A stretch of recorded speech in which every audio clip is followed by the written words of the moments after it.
ఆ దేవదేవుడు సాధువుల భక్తజనుల పాపాలను పోగొట్టేవాడు, భయంకరంగా ప్రకాశించే నాలుక కలవాడు, మిక్కిలి ఉగ్రమైన వేగం కలవాడు అయిన నరసింహునకు ఇంద్రునికి శత్రువైన హిరణ్యకశిపుడు లొంగిపోయాడు.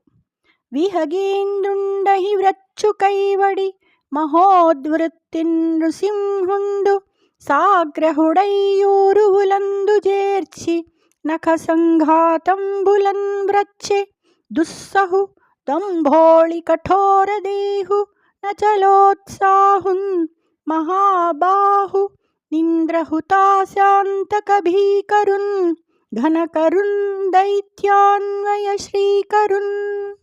దుస్సహుడు వజ్రం వలె కఠినమైన దేహం కలవాడు, చలించని ఉత్సాహం కలవాడు, మహాబాహువు, ఇంద్రాగ్ని యములకు భయంకరుడు, గొప్పవాడు, దానవ వంశానికి శోభ చేకూర్చేవాడు అయిన హిరణ్యకశిపుని నృసింహుడు ఆగ్రహంతో తొడలపైకి చేర్చి గోళ్ల సమూహంతో గరుత్మంతుడు సర్పాన్ని చీల్చివేసినట్లుగా మహోగ్ర వృత్తితో చీల్చివేశాడు. జయ శ్రీకృష్ణ.